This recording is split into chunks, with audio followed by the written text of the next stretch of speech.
Estimados participantes, bienvenidos a una sesión más del Diplomado de Derecho Laboral y Seguridad, y Seguridad Social. En esta sesión se tratará el tema de obligaciones sociolaborales del empleador, remuneraciones y beneficios sociales a cargo del doctor Orlando de las Casas. El doctor Orlando de las Casas es abogado especializado en Derecho del Trabajo y Seguridad Social, profesor de Derecho de Trabajo en la Pontificia Universidad Católica del Perú. Ha sido director regional de trabajo del Ministerio de Trabajo y Promoción del Empleo y además ha sido vocal del Tribunal del Servicio Civil de Servir. Doctor Orlando de las Casas, a nombre de Biloyer, darle un enorme agradecimiento por haber aceptado la invitación de participar como ponente en este diplomado de Derecho Laboral y Seguridad Social. Estamos muy contentos por ello y estamos seguros de que será una sesión fructífera y valiosa para todos los participantes. Sin nada más que decir, doctor, le cedo el uso de la palabra para que pueda iniciar con su ponencia. Muchas gracias. Muchísimas gracias. Gracias a Bill Lawyer por la invitación, eh, eh, por haber tenido el desatino de invitarme, porque voy a presentarles un tema, obligaciones sociolaborales, en verdad remuneraciones y beneficios, que resulta ser confuso, resulta ser polémico, resulta ser eh, complicado, ¿no? No sé si saben, pero yo estoy a cargo del curso de sistemas salariales y tributos sociales, que en buena cuenta es un curso sobre remuneraciones en la maestría de Derecho del Trabajo de la Universidad Católica. Y, y siempre le digo a los alumnos, cada ciclo, cuando comenzamos a hablar de remuneraciones, que eh, si algo tienen de certeza respecto de las remuneraciones y los beneficios sociales, terminado el curso van a salir bastante confundidos. Eh, y esperaría, y no es mala leche, esperaría que terminada esta charla, ustedes también queden confundidos. Y queden confundidos no porque se van a perder en el tema, sino al contrario, porque la idea de esta charla es ir clarificando, aclarando algunos, algunos conceptos, eh, más bien para, para desarrollar adecuadamente la escasa regulación que se tiene sobre las remuneraciones en el Perú. Tan escasa que ha generado o genera más de un problema, sobre todo para las personas que manejan la planilla de sueldos y remuneraciones de una empresa. Sin más, yo voy a, si es que me permiten encontrarlo, voy a compartir pantalla. No me encuentro donde he metido, discúlpenme, acá está, donde he metido la presentación acá está, para para poderla presentar. ¿De acuerdo? Eh, Listo. Algunas reglas, ¿de acuerdo? Con toda confianza, por favor. Yo, más que dar una charla, lo que quisiera es conversar con ustedes, ¿de acuerdo? Entonces, yo les pediría que cualquier duda o comentario que pudieran tener, con la mayor confianza y transparencia, me lo hagan saber, porque creo que en el intercambio de ideas todos aprendemos.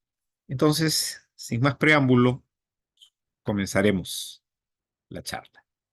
Y quiero partir por por una idea para mí central. La, la remuneración, desgraciadamente, es un concepto menospreciado, ¿no? Claro, cuando uno identifica o busca identificar la existencia de una relación laboral, siempre se nos dice, así nos lo han enseñado, ¿no? Tenemos que identificar los elementos esenciales del contrato de trabajo. La subordinación, la prestación personal de servicios y la remuneración. Pero todos vamos de manera directa a la subordinación. Y lo tenemos como elemento casi exclusivo. El elemento esencial importante, el elemento esencial que eh, determina la existencia de una relación laboral. Y dejamos de lado muchas veces la prestación personal. Acá hay un error en la presentación, por si acaso se repite subordinación, es remuneración, la figura de la derecha, ¿de acuerdo? Les pido mil disculpas por el error, pero no nos fijamos en la remuneración, fijamos en la subordinación. Pero, pero la remuneración termina siendo muy, muy importante, ¿no? Eh, yo, yo señalo en la filmina, ayuda a determinar por sí misma, solo la remuneración, la existencia de una relación laboral. En verdad, lo que he debido decir es, ayuda a determinar por sí misma, más bien, la no existencia de una relación laboral, que termina siendo lo mismo, ¿no? ¿Por qué lo menciono, no? Eh, Quiero contar dos, dos casos, dos ejemplos reales, dicho sea de paso. No, no son inventados, son reales. Bueno, uno, digamos, le ocurrió a un amigo cercano y el otro me pasó a mí. La que le ocurrió a ese amigo es que él asesoraba a un comité del vaso de leche que existían hace unos años, ¿no? Que tenían por objeto, acuérdense, ustedes seguramente no recuerdan porque están jóvenes, pero eh, eh, la idea de los comités del vaso de leche era que distintas madres en una zona determinada se reunían y preparaban desayunos para los niños antes de que estos vayan al colegio. ¿De acuerdo? Bueno, una señora, miembro de un comité del vaso de leche, demandó al comité del vaso de leche por reconocimiento de relación laboral y pago de beneficios. Eh, el proceso judicial felizmente no prosperó porque se logró acreditar que la función del comité del vaso de leche era una función social. Era una función en donde se quería efectuar una labor de bien y por el bienestar de los niños de una comunidad determinada, y que quienes prestaban servicios en el comité del vaso de leche eran madres de la zona, pero que no tenían un fin lucrativo, lo hacían por ayudar. Por lo tanto, no se estaba prestando un servicio con el ánimo de lucrar, con el ánimo de generarse los medios de subsistencia, y por eso la demanda fue declarada infundada. El segundo ejemplo que les quería mencionar es uno que me ocurrió a mí. Hace algunos años me contacta un pastor que, señor extranjero, había llegado al Perú, se había ido a vivir a una zona urbano marginal en Lima, a vivir en comunidad. Y con sus hermanos de la comunidad, lo que hacían era efectuar o construir, reparar viviendas, construir colegios, guarderías y demás. Bueno, inclusive a estas personas les daba un pequeño estipendio para que se pudieran movilizar, para que pudieran llegar a las zonas donde tenía que trabajar. Bueno, uno de sus hermanos en comunidad lo demandó por reconocimiento de relación laboral y pago de beneficios, pero además en el régimen de construcción civil, que era más caro. Em, y se logró probar que en verdad, las personas que prestaban servicios no lo estaban haciendo para generarse los medios de subsistencia. Lo que estaban haciendo era una labor filantrópica, sin ánimo de lucro y de ingresos en comunidad, ¿no? Por eso es que la remuneración, yo lo sostengo siempre, es importante, es muy importante y nos puede llegar a ayudar o a desestimar la existencia o no de una relación laboral. Por eso, finalmente, termina siendo uno de los elementos esenciales del contrato de trabajo. Pero además, porque en una relación laboral se generan obligaciones recíprocas, ¿no? Para determinar o para analizar la remuneración, hay diversas teorías, que mencionaré algunas más adelante, pero, pero una ustedes saben que doctrinariamente había un enfrentamiento entre la línea italiana, la línea francesa, la línea alemana. ¿Hay prestaciones recíprocas o más bien es una relación sinalagmática la que se da en un contrato de trabajo? Pero el hecho, más allá de si es sinalagmática o tiene que ver más con un contrato con prestaciones recíprocas, que es lo que yo creo, tenemos dos obligaciones centrales, ¿no? Una que son las que genera el contrato de trabajo. Eh, una es prestar servicios, el trabajador, y la otra es remunerar, el empleador. Pero además, por el mismo fin que tiene la remuneración, eh, eh, que es generarse los medios de subsistencia, es el hecho de tener un fin económico, ¿no? Tiene una protección especial. Algunos le llaman, es un superprivilegio, ¿no? Algunos jueces no consideran o no toman a bien la calidad de superprivilegio, ¿de acuerdo? Pero nadie puede negar que es objeto de protección especial, ¿no? Em,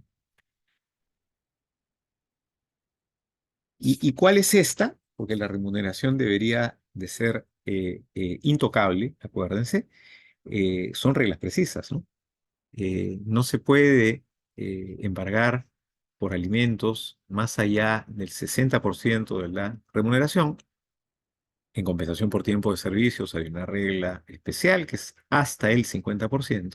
Y para cualquier otra obligación la tiene el Código Civil, el Código Procesal Civil, se puede embargar un tercio del exceso de 5 unidades de referencia procesal. ¿Por qué tiene esta protección tan fuerte?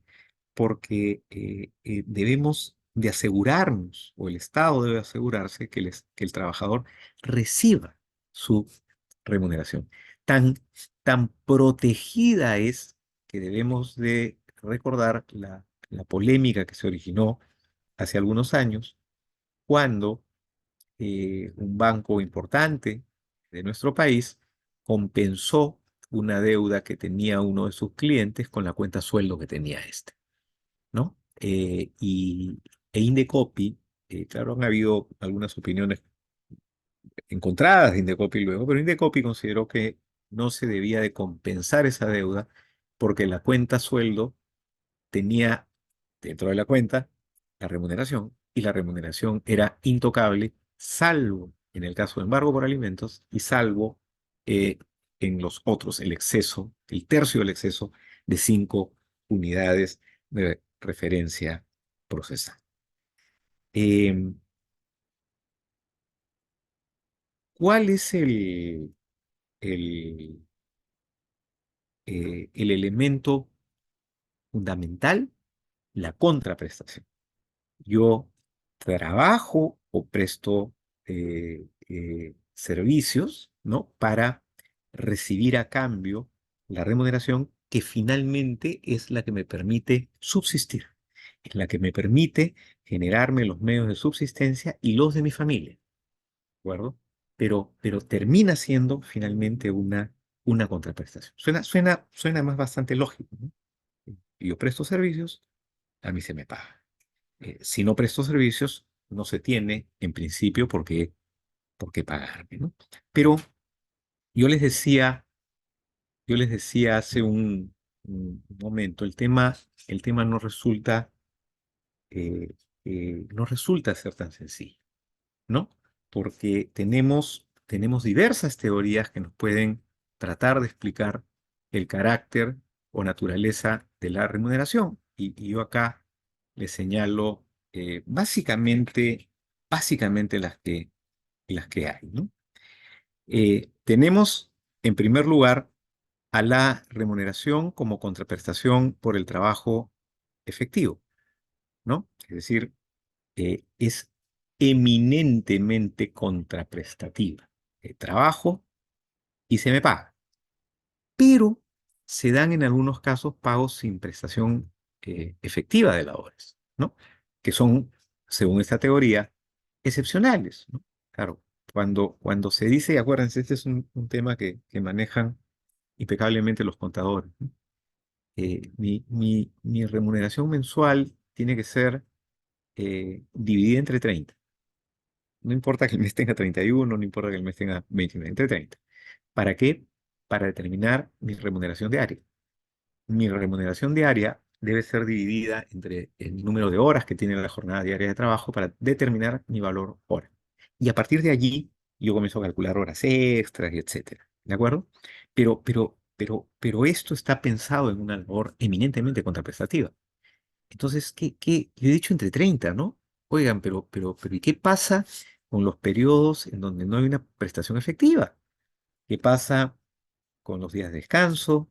¿Qué pasa con los días feriados? ¿Qué pasa con las vacaciones, por ejemplo, ¿no? Quienes son contrarios a esta teoría, que es la eminentemente contraprestativa, de que se reconocen algunas excepciones, la cuestionan por estas razones que acabo de dar, ¿no?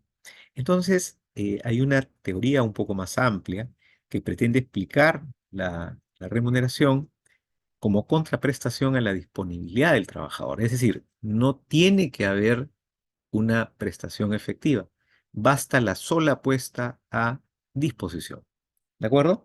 Pero también en esta segunda, pese a ser un poco más amplia, tenemos una seria dificultad respecto de los periodos en donde no se da una prestación efectiva.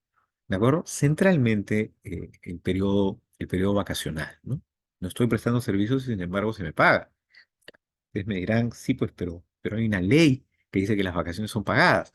Claro, pero acá estamos tratando de determinar la naturaleza de la remuneración, ¿no? Es contraprestativa realmente, es una consecuencia de la sola puesta a disposición del trabajador, ¿no?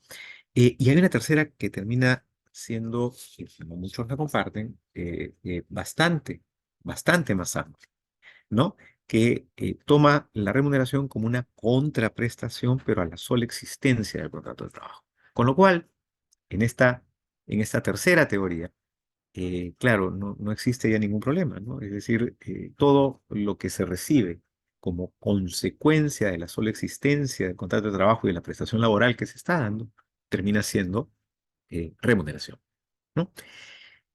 Muy similar, muy similar a esta tercera, tiene la teoría del salario social, que también busca explicar esta naturaleza contraprestativa de la remuneración. Claro, el salario social desarrollado hace 30 años por la OIT más o menos, trataba de explicar que lo que uno recibía como trabajador terminaba siendo un paquete de beneficios, ¿no?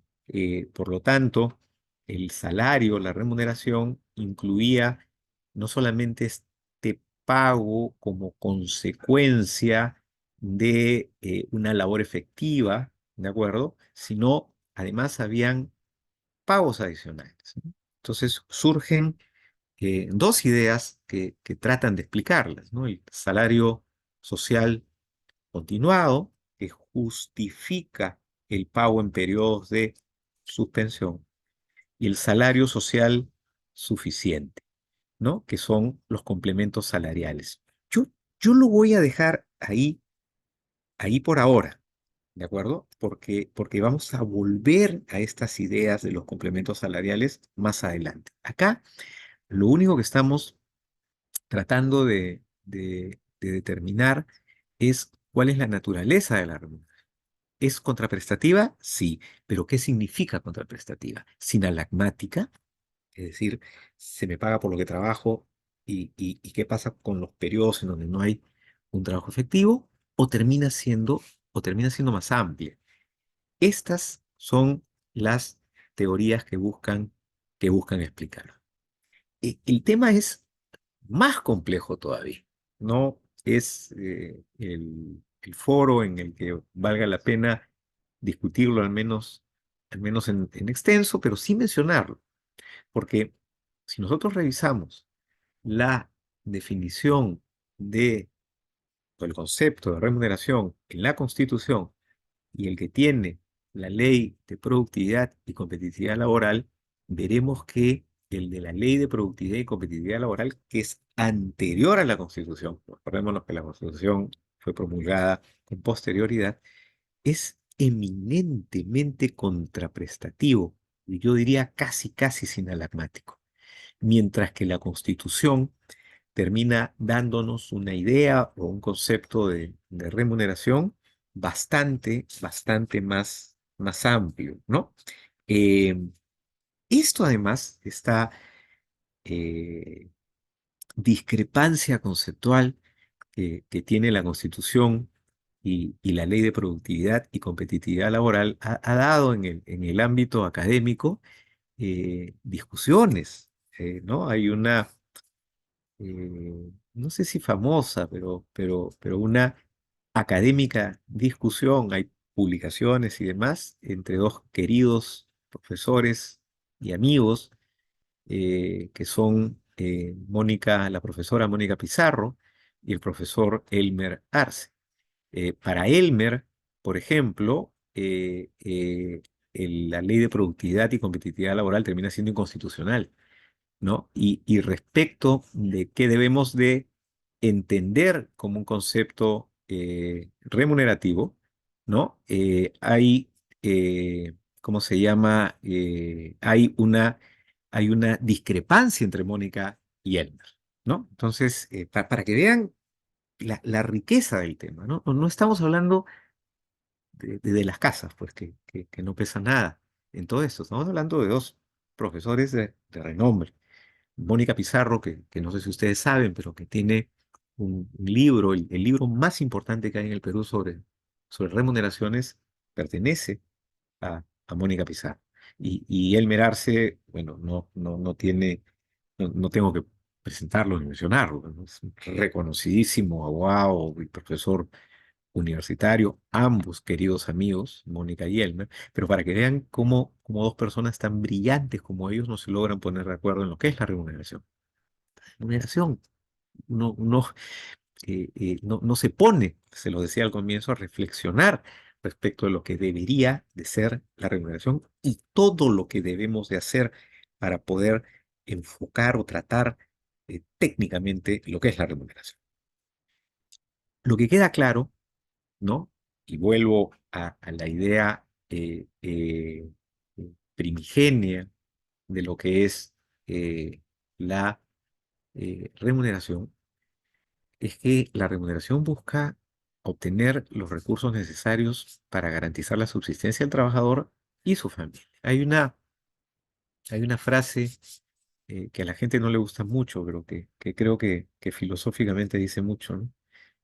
Trabajo para vivir, ¿no? El profesor Javier Neves la usaba hablando de la remuneración. Trabajo para vivir significa trabajo para generarme los medios de subsistencia. Javier, querido Javier Neves, agregaba lo que es muy diferente a vivir para trabajar, ¿no? Porque con eso estamos desperdiciando nuestra vida, decía Javier. Pero trabajo para vivir nos dice mucho.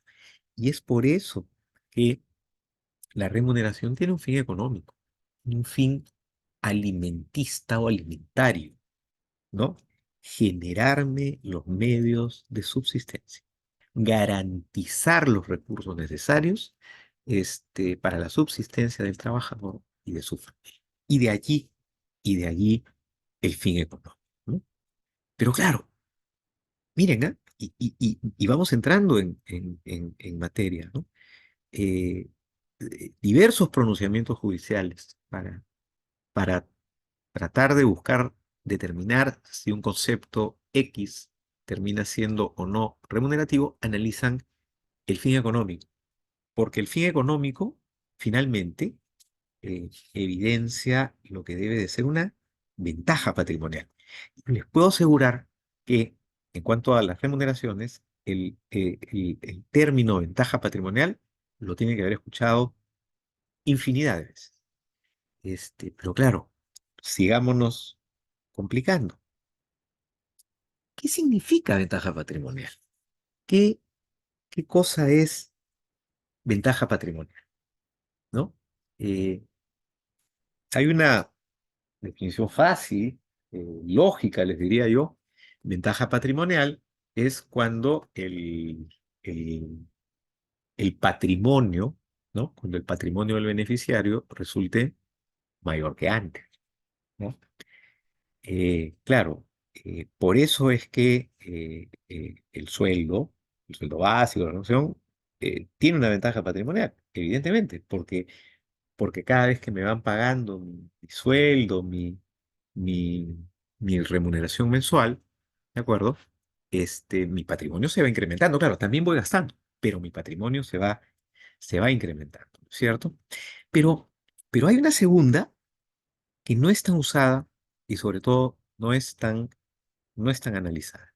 Es cuando se evita una disminución patrimonial. Y esta segunda, eh, de manera no muy clara, ha sido también trabajada por el Poder Judicial. Por ejemplo, ¿no? Yo decido, eh, como empleador, pagarle la vivienda a uno de mis trabajadores, o a varios, ¿de acuerdo?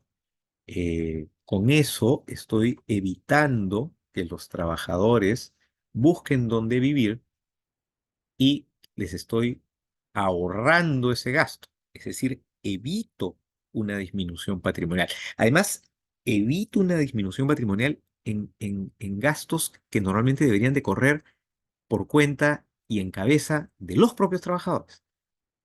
¿De acuerdo? O doy un vehículo, ¿no? Y el trabajador utiliza ese vehículo indistintamente para ir a la oficina, pero también para ir de compras, o para ir a la playa, o para irse, como hoy día, al estadio Monumental para ver cómo la U le gana al equipo de turno, no voy a decir el nombre, ¿no? Cuando son actividades absolutamente personales. Yo debería hacerlo o en un taxi, o en micro, o en mi carro, y no lo hago. No estoy utilizando mis propios recursos y están evitando, por lo tanto, que haya una disminución patrimonial. También se da el caso de pagar, por ejemplo, ocurre con funcionarios extranjeros, los colegios, el colegio de los hijos. ¿A quién le corresponde pagar el colegio de los hijos? Al propio trabajador. Si lo paga la empresa, se está evitando una disminución patrimonial y por lo tanto con eso hay un fin económico, hay ventaja patrimonial y por eso hay distintos pronunciamientos judiciales que determinan que cuando hay o se evita una disminución patrimonial, hay ventaja patrimonial y por lo tanto ese concepto termina siendo remunerativo. Vean cómo nos seguimos complicando, ¿no? Si ustedes de verdad leen la definición que tiene la Ley de Productividad y Competitividad Laboral, digamos, es la contraprestación que uno recibe por el trabajo efectuado. Bonito, ¿no? Pero claro, tenemos 35 componentes dentro de una planilla y tenemos que saber cuál termina siendo remunerativo y cuál no. O no sé, digamos, consulta que nos han hecho a todos, los abogados o estudiantes de derecho alguna vez.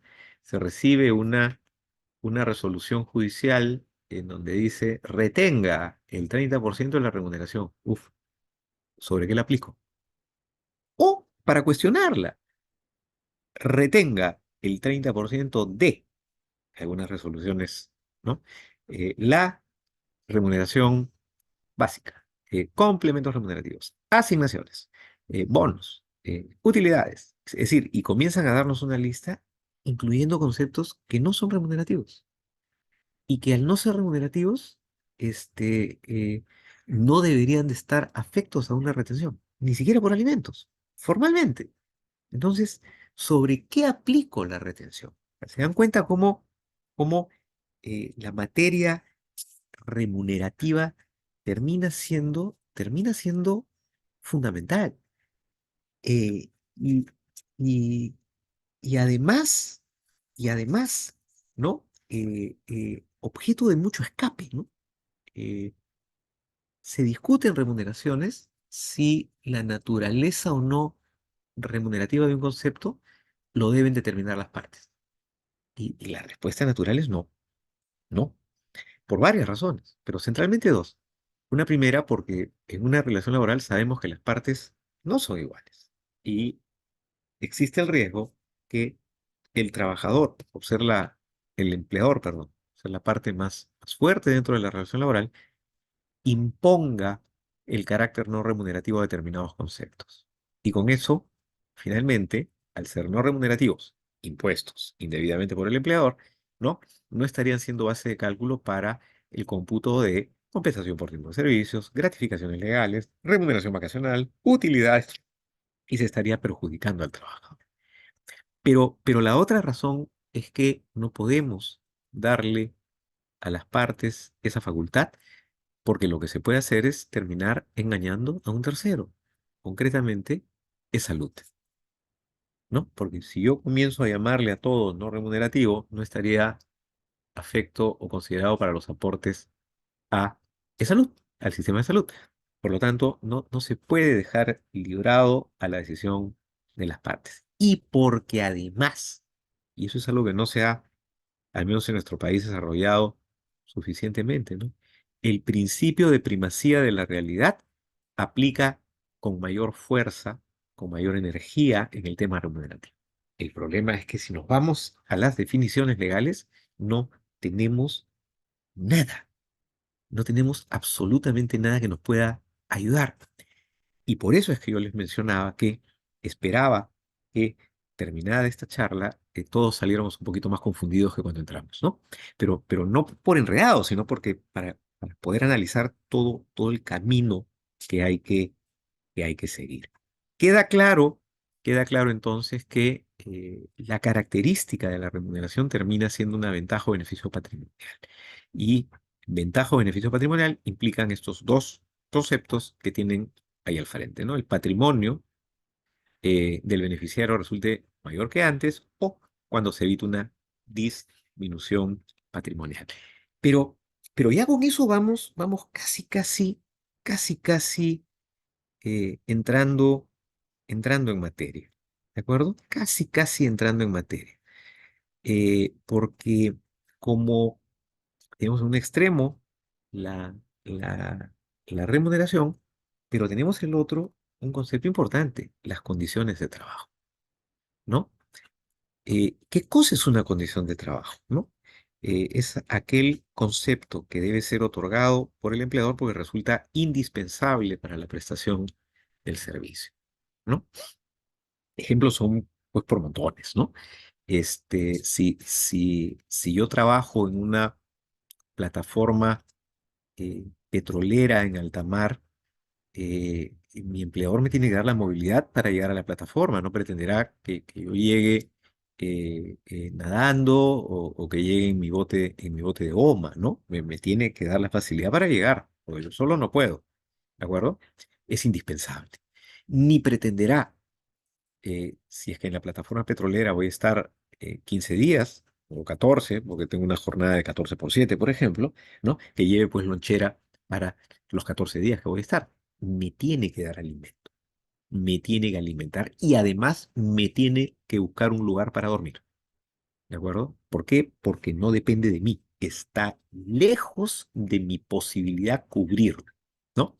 Esa es una condición de trabajo. Pero, pero más precisamente, ¿no? Cuando la prestación del servicio impide al trabajador satisfacer por sí mismo sus necesidades personales. ¿Qué es lo que acabo de mencionar? el caso, claro, es un caso extremo, ¿no? La plataforma petrolera en alta mar, ¿no es cierto?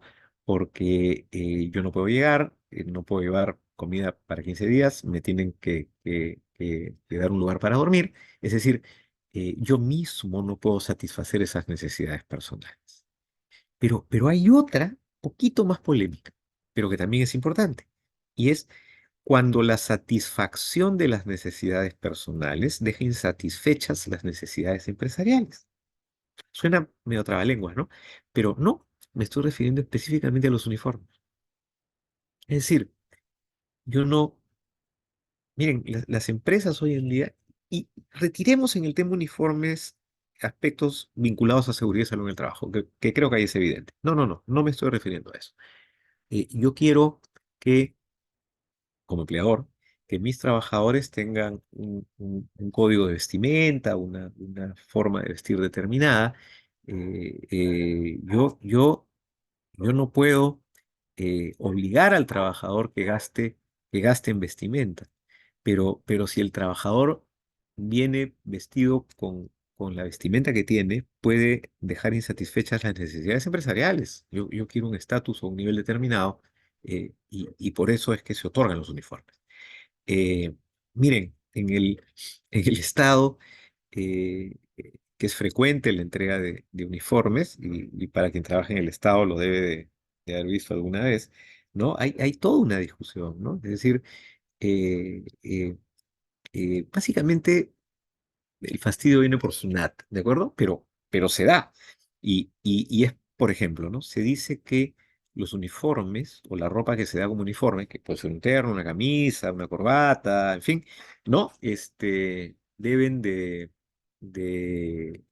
tener algún distintivo o logo de la entidad. ¿Para qué? Para evitar que use esa vestimenta con fines particulares. Es decir, para que la corbata que me dan no la use en el matrimonio que tengo el sábado. Porque con eso se me está ahorrando la compra de corbata y termina siendo un beneficio patrimonial. Miren, miren el extremo al que se llega, ¿no? Y por eso es que, no sé si se han dado cuenta, pero esta discusión ha generado que en muchos casos uno vea los uniformes siempre con algún logo, ¿no?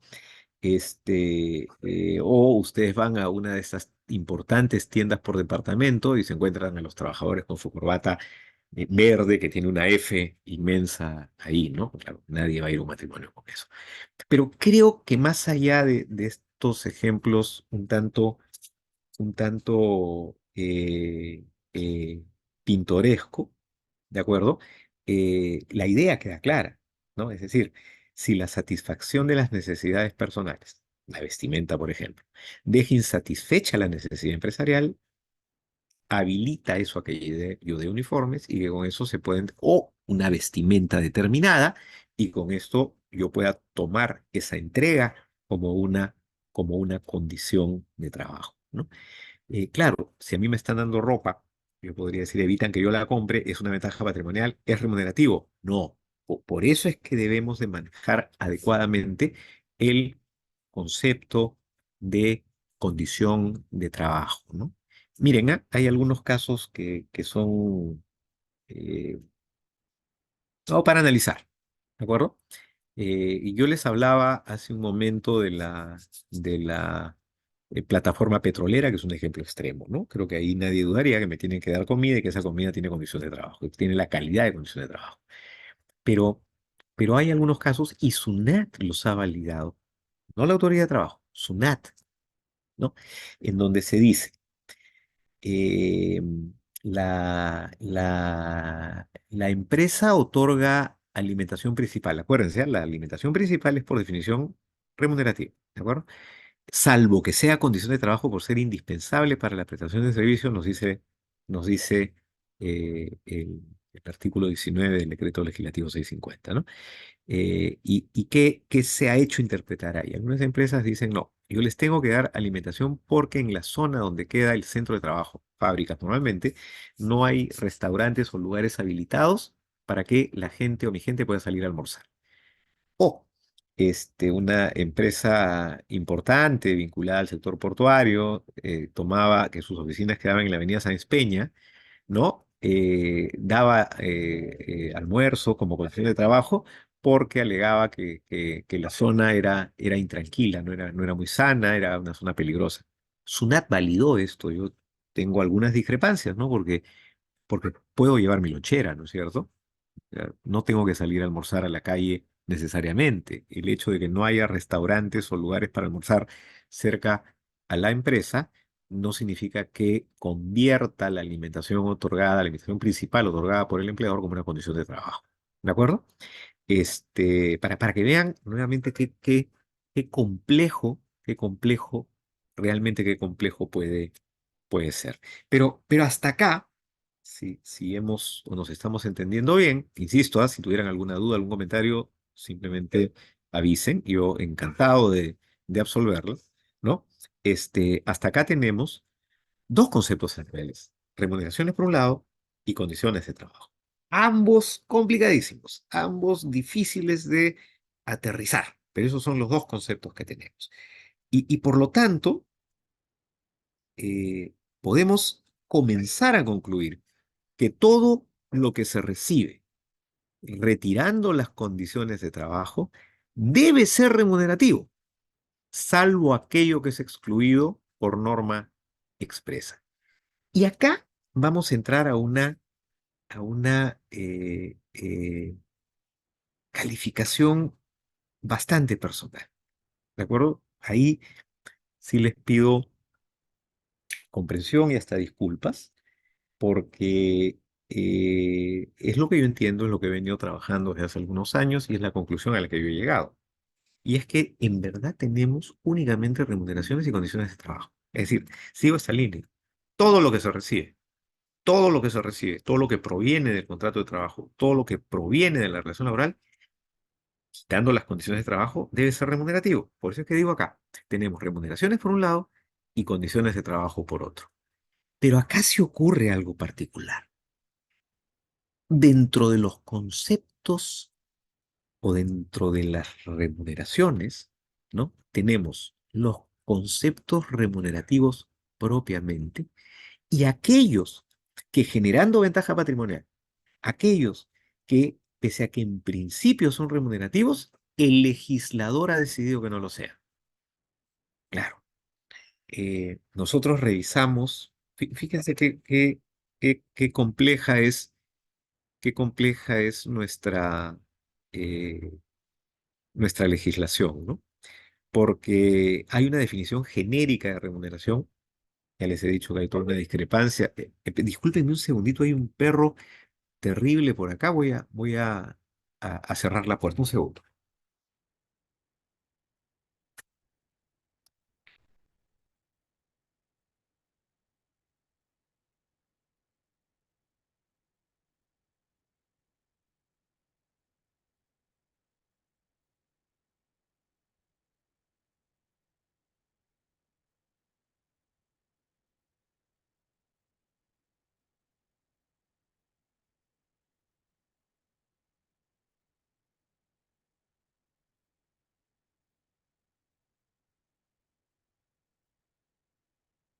Listo, ya estoy por acá de nuevo. Mil disculpas, pero estaba ladrando mucho el perro del vecino.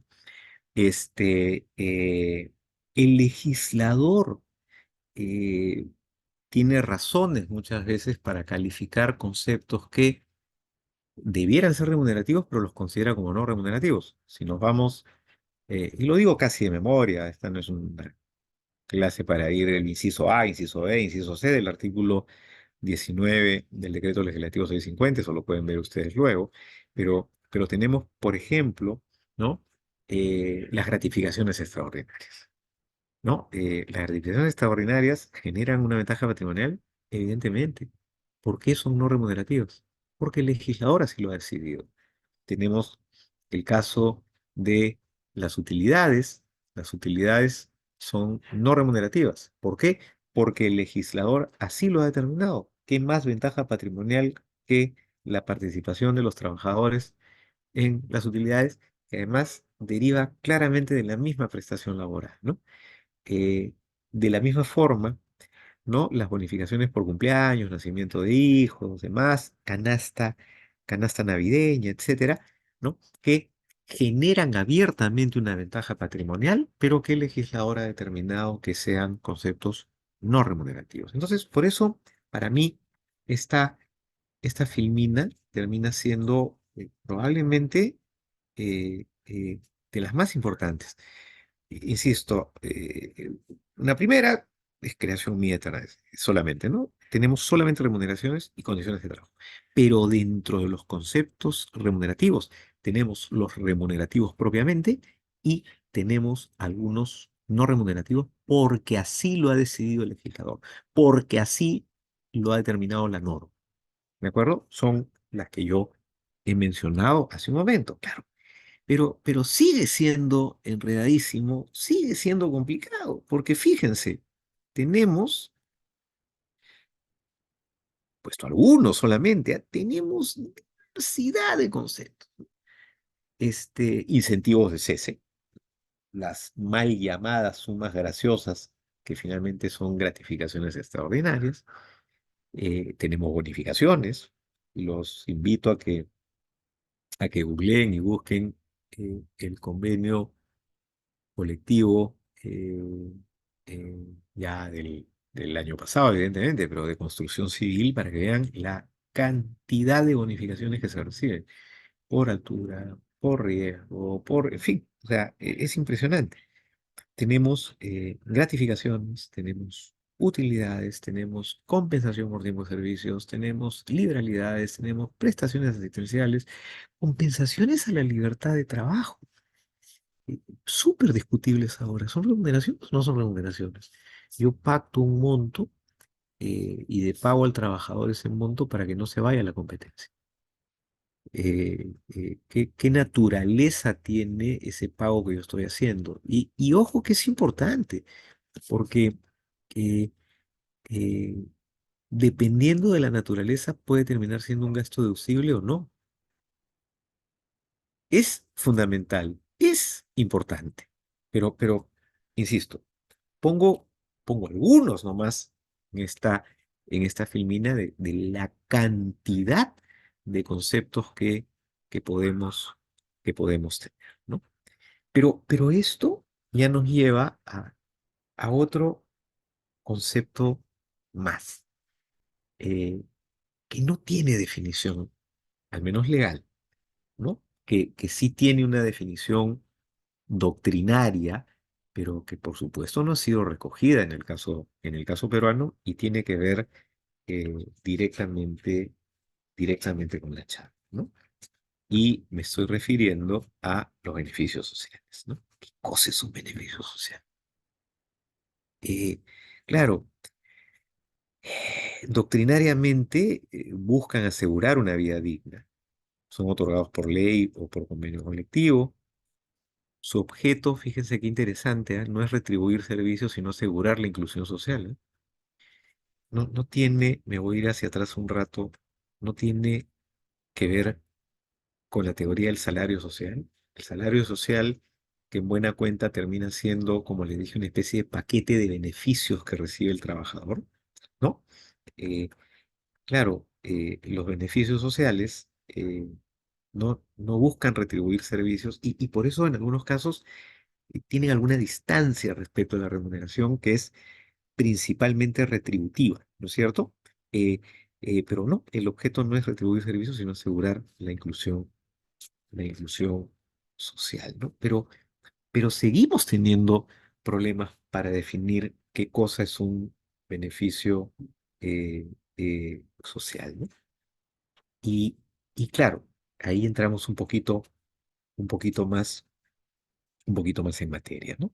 Porque tenemos el decreto legislativo 688, que nos habla, probablemente sea la única norma que nos habla de beneficios, de beneficios sociales. Y nos señala tres, de los cuales uno es ahora inexistente, ¿no? La compensación por tiempo de servicios, la bonificación por tiempo de servicios y el seguro de vida. La bonificación por tiempo de servicios, que era un pago que recibían los trabajadores cuando cumplían 25 y 30 años, que ya ha sido derogados del año 91, ¿no? La norma sigue existiendo y lo sigue mencionando, pero el beneficio ya no existe. Y en este caso, el criterio es restrictivo. Beneficio social es solo lo que la ley señala. CTS, bonificación por tiempo de servicios y seguro de vida. Tenemos un criterio amplio, todo complemento o suplemento al margen del nombre, modalidad o fuente. Obviamente, todo lo que derive del contrato de trabajo finalmente, ¿no? Y uno diferenciado que a mí me gusta porque, porque terminamos finalmente, o con el que terminamos eh, acercándonos, ¿no? Unos son remunerativos y otros no, CTS, utilidades, etcétera. Pero estamos hablando de conceptos que en muchos casos, y por otro lado, se discute la naturaleza remunerativa o no. Y con eso, los beneficios sociales y la remuneración terminan acercándonos. Acá tenemos una pregunta, vamos a ver. Eh, Emerson. Considerando el servicio de movilidad, transporte de personal de un punto hacia el centro de trabajo, ¿puede considerarse remunerativo toda vez que el trabajador administrativo sigue trabajando, respondiendo correos, etcétera, etcétera? A ver, hay una primera parte, Emerson, si es que he entendido bien, ¿no? Hablas de el transporte supeditado a la asistencia al centro de trabajo, me imagino, ¿no es cierto? Que tiene que ser por día efectivamente asistido, ¿no? Y que además tiene que ser razonable. Bueno, este es un caso típico de un concepto para mí remunerativo, pero que el legislador ha querido o decidido calificarlo como no remunerativo. Porque ventaja patrimonial tiene. Si estoy dando el transporte para desplazarse del domicilio al centro de trabajo, evidentemente hay una ventaja patrimonial. Lo que pasa es que es uno de estos casos, junto con las utilidades, junto con las gratificaciones extraordinarias, junto con las utilidades, junto con la canasta navideña, junto con la bonificación por cumpleaños, nacimiento de hijos, etcétera, en donde el legislador, pese la clarísima ventaja patrimonial que se tiene, ha optado por calificarlos como no remunerativos, ¿no? Eso respecto de la primera pregunta que nos hace Emerson. Y la segunda, toda vez que el trabajador administrativo sigue trabajando, respondiendo correos, mensajes durante el trayecto, que puede durar hasta 1,5 horas. Sí, pero creo que el hecho de que vaya contestando mensajes y demás no tiene nada que ver. La prestación efectiva creo que no tiene nada que ver. Acá el punto es otro, o el análisis tiene que ser otro. ¿Me está generando o no una ventaja patrimonial? Esa es la pregunta. ¿Proviene de la relación laboral? ¿Genera ventaja patrimonial? Debiera ser remunerativo, pero el legislador ha optado y ha decidido porque no lo sea. Bueno, volvemos a nuestro cuadro, ¿no? Les decía que son los criterios, restrictivo, amplio, diferenciado, pero donde vemos que hay conceptos remunerativos. Entonces, me va surgiendo la duda, ¿los beneficios sociales son distintos a la remuneración? ¿Terminan siendo lo mismo? Tenemos también un criterio excluyente, ¿no? Unos autores señalan la CTS. ¿Y por qué la CTS se excluye? Porque es una previsión contra eventuales contingencias, ¿no? Acuérdense que algunas personas, yo no comparto esa posición, ¿no? Entiende que la CTS equivale a una especie de seguro de desempleo. Eh, yo no creo que sea así porque no se habilita la CTS cuando me quedo sin trabajo. Me ayuda sin duda, pero es bastante más que eso, ¿no? Yo puedo renunciar y luego retiro mi CTS. Por lo tanto, no es contra una eventual contingencia. La CTS, además, en el origen era una, voy a ser redundante, una compensación por la dedicación que un trabajador había tenido a lo largo del tiempo con una empresa. Esa era la lógica de la CTS, ¿no? Bueno, con el tiempo desgraciadamente se ha ido desnaturalizando, pero bueno, ese es el criterio excluyente, ¿no? Y finalmente tenemos el criterio legal, solo los que la ley señala. Y ya hemos visto que la ley, en nuestro caso, no dice nada, y lo poco que dice está en el decreto legislativo 688, que en verdad no dice nada o lo dice a destiempo, ¿no? Con lo cual, hasta acá, casi podríamos asemejar o vincular la remuneración, cuya determinación ya tiene bastantes problemas, a los beneficios sociales. De hecho, el Merarse piensa que los beneficios sociales terminan siendo remunerativos. Es decir, es remuneración también, sino que como son complementos, como son elementos que no necesariamente, por el que no necesariamente se paga la labor efectiva, se le llama beneficio social, pero termina siendo remuneración también. Proviene del contrato de trabajo. Claro, a una salvedad. Depende de la teoría remunerativa que asumamos o que querramos explicar. Pero finalmente los beneficios sociales terminan siendo un apéndice o una extensión de la remuneración. Entonces, creo que vale la pena eh, hablar propiamente de la remuneración y de los distintos componentes que ésta puede tener, ¿no? Y claro, tenemos no es en todos los casos, no es en todos los casos, pero tenemos una fija o básica, ¿de acuerdo? ¿No? Y podemos tener complementos, ¿no? Y esos complementos son definidos de distintas maneras, ¿no? Que es a lo que me voy a referir ahora. Tenemos, en primer lugar, las compensaciones, ¿no? Compensaciones contraprestativas, perdón, que es un carácter extra, ¿no? Paga el esfuerzo, bonificación por altura, bonificación por trabajo de riesgo, bonificación por trabajo en día feriado, ¿no? Es decir, premio al esfuerzo, es una especie de bono, ¿no? El plus, ¿no? Que además pueden ser condicionados. Bonificación por trabajo nocturno, la pago en tanto se trabaja de noche. Si no se trabaja de noche, no tengo que poder pagar la bonificación por trabajo nocturno. Bonificación por logro de metas, ¿no? Claro, si no logro las metas, no se me tiene que pagar, pero evidentemente estoy premiando el esfuerzo, ¿no? Es una primera categoría de los complementos, ¿no? Las compensaciones contraprestativas. Una, una segunda amplia, amplia y dispara para todos lados son los suplementos personales, ¿no? Que en realidad atienden a la condición personal del trabajador. Capacidad. Yo puedo pagarle un plus en una empresa determinada a aquella persona, como hace el Estado, ¿no? Que tiene maestría, que tiene doctorado, se le paga un poquito más. Lo hacen las universidades, por ejemplo, ¿no? Experiencia, ¿no? Yo estoy premiando la experiencia. En algunas empresas se está retomando con fuerza en negociaciones colectivas el pago de bono por tiempo de servicios, quinquenios, etcétera, por ejemplo. Premio, premio con un complemento remunerativo, pero premio la permanencia del trabajador, ¿no? El tiempo, ¿no? La experiencia que se tiene. El número de hijos, fíjense. Y eso no lo evaluamos mucho, pero tenemos un ejemplo clarísimo en nuestra legislación que premia remunerativamente al trabajador no por un tema contraprestativo, sino por los hijos. Y es la asignación familiar que tiene carácter remunerativo.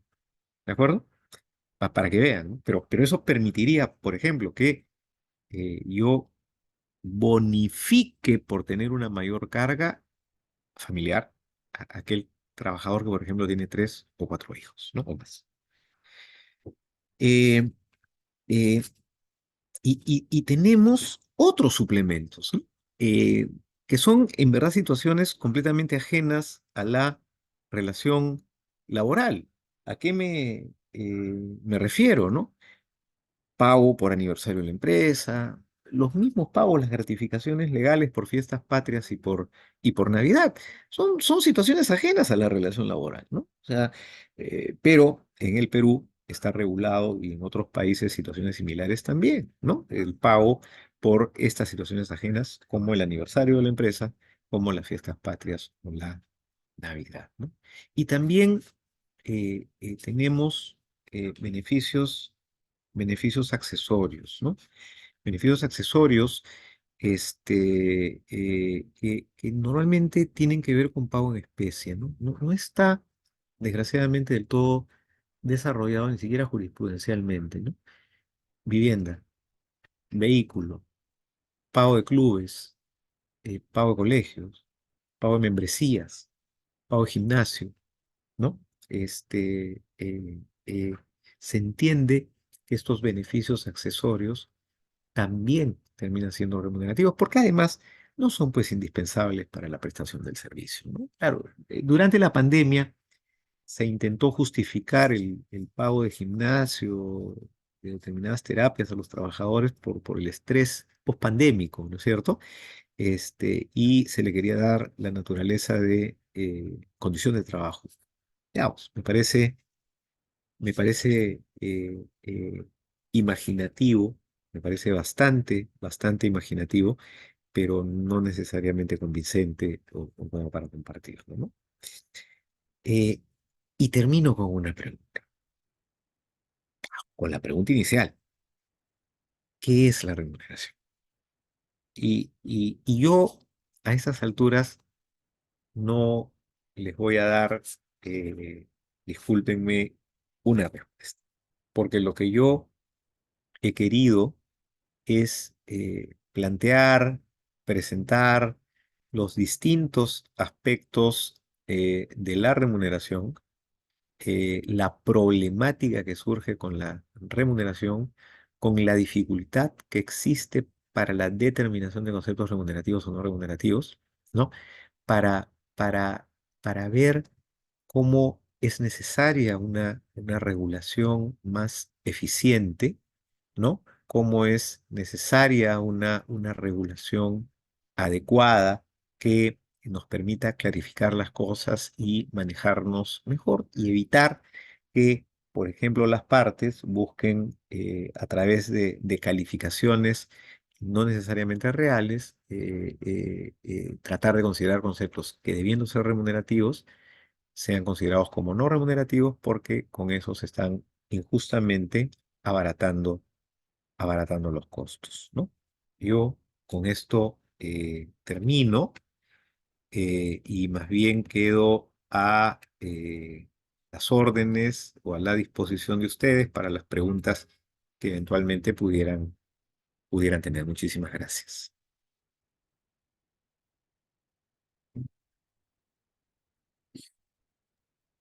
Sí, doctor Orlando de las Casas, muchas gracias por la ponencia. Si alguno de los participantes tiene alguna duda, alguna interrogante, puede levantar su manita o en todo caso puede dejar su pregunta en la bandeja de chat.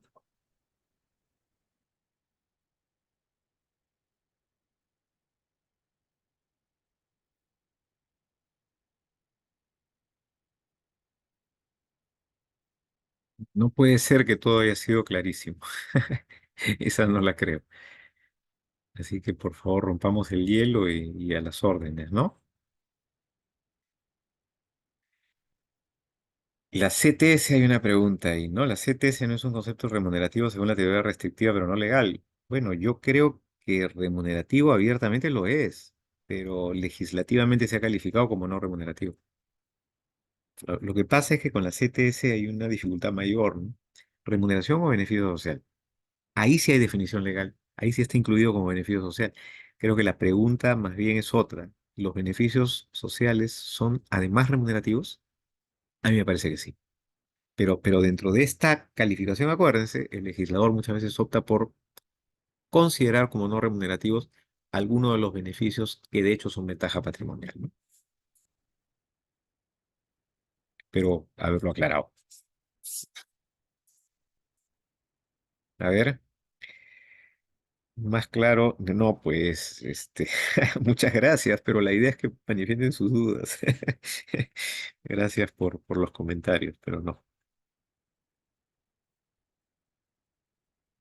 Bueno, creo que no hay preguntas, así que, a ver, hay una. No, no, no, no, no, no hay, creo, a ver, discúlpenme. No, creo que no. Chat 4, a ver. Entonces, a ver, acá hay una pregunta, las estoy leyendo. Los beneficios sociales deben ser remunerativos, aunque la ley diga lo contrario. Mm, Marco Antonio Ramírez lo pregunta. Uy, es una excelente pregunta, Marco Antonio. O Marco Ramírez, perdón. Es una excelente pregunta. Eh, la, la ley, que de hecho lo hace, ¿ah? Puede calificar un beneficio como no remunerativo y eso es constitucional. Esa es la pregunta, ¿no ven? Aparentemente sí, aparentemente sí. Miren cuántos años lleva el 728 junto con el 650 y nadie ha cuestionado el carácter no remunerativo de beneficios que evidentemente son ventaja patrimonial. Nadie, absolutamente nadie los ha cuestionado, nadie. Para Javier Neves, esto lo conversábamos mucho, para Javier Neves, el maestro Neves, si la ley lo excluyera, vale. Y yo no estoy tan seguro, yo no estoy tan seguro. Pero el hecho es que hay razones para que determinados beneficios, razones legislativas, ¿no? Del legislador para calificarlos como no remunerativos, ¿no? Eso es, finalmente, ¿no? Eso es finalmente. Fíjense que es perverso, ¿no? Porque tenemos normas que califican muchas veces, legales, ¿ah? No, no hablo reglamentarias, legales, que califican determinados conceptos como no remunerativos, no computables, no pensionables, ¿no? Y eso genera que mi liquidación en el Estado termine siendo, pues, diminuta, ¿no? ¿Por qué? Porque el 90% de la composición de mis ingresos son conceptos no computables, no remunerativos o no pensionables. Y eso tampoco es justo, ¿no? Eso es. Si me entrega una tarjeta corporativa para consumir gasolina es remunerativo, depende. Los abogados siempre decimos depende, ¿no? Pero en principio sí. En verdad, el vehículo y la gasolina, si el uso es eminentemente laboral, debiera ser una condición de trabajo.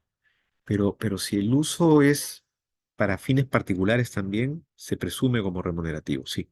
Sí, definitivamente sí. Y pregunta Marco Ramírez, ¿no se podría aplicar en este caso el principio de primacía de la realidad para incluir los beneficios sociales como remunerativos porque en la realidad es una ventaja patrimonial? Sí, Marco, el problema no es ese. Insisto, el problema es la exclusión como concepto remunerativo hecha por la ley es válida. Esa es la pregunta. Esa es la pregunta. Yo no estoy seguro que sea válida. Yo les mencionaba lo que decía el maestro Javier Neves, para él era válida. Yo no estoy tan seguro, ¿no? Es, es eh, discutible, pero por primacía de la realidad no, porque nadie discute la ventaja patrimonial. Lo que pasa es que hay una exclusión legal y más bien lo que se tiene que enfrentar ahí es la definición o concepto de remuneración que tiene la Constitución versus el que tiene la ley. Y por ahí podríamos determinar si se puede entender como remunerativo o no. ¿No? Hay otra pregunta de Eduardo Morales. En caso la empresa reconozca vivienda para el trabajador como condición de trabajo, ¿qué requisitos debe cumplir para que no sea remunerativo? Yo lo que creo es que tiene que haber imposibilidad de que el trabajador consiga vivienda por sí mismo. Las mineras utilizan mucho eso, ¿no? Dicen, no, como está en la mina, doy vivienda, es condición de trabajo. Sí, pero Toromocho queda a 15 minutos de Loroya y podrías vivir en Loroya. Cerro Verde está a 20 minutos de Arequipa. O sea, ¿por qué condición de trabajo? ¿Por qué condición de trabajo? La plataforma petrolera o un campamento en plena selva es distinto, ¿no? Digamos, ahí no hay alojamiento, no hay nada, me lo tienen que dar. Ahí es una condición de trabajo. En los otros casos, creo que no, ¿no? Jesús Yaye Palomino nos hace también una pregunta, tomando en cuenta que para que sea de carácter remunerativo debe ser de libre disposición, aún así la tarjeta. Sí, sí, sí, Jesús, la libre disponibilidad es un criterio, pero no es contundente. Yo creo que el más importante es el beneficio patrimonial, por si acaso. Ese creo que es el que define todo, la verdad, ¿no? Eso es. Bueno, creo que no hay más preguntas. A ver, ¿hay una más? Ah, no, nada, muchas gracias. No, por nada, Jesús, a las órdenes. Es un tema muy rico, créanme, es un tema muy rico, muy, muy, muy interesante. Por eso es que no, me gusta ser un poquito provocador en el tema, ¿no? Lo planteo, genero los enredos y vean, pues, que hay mucho por hacer. Esa es la verdad. Hay muchísimo por hacer. Bueno, si no hay más preguntas, yo estoy terminando. Nuevamente, muchísimas gracias por la invitación. Espero que haya sido interesante y que se hayan enganchado con el tema. Muchas gracias nuevamente. No, doctor, muchas gracias a usted. Gracias por responder a cada una de las preguntas de los participantes. Sin duda alguna ha sido una sesión bastante enriquecedora para todos, doctor. Muchas gracias por haber aceptado la invitación de B-Lawyer y esperamos que en próximas oportunidades también acepte una invitación para participar en algún curso, diplomado, como ponente que se desarrolle o que se organice, doctor. Siempre para nosotros será un honor contar con usted. Muchísimas gracias y que tenga una excelente noche, doctor. Muchas gracias. Buenas noches con todos y con todas. Hasta luego. Gracias, doctor.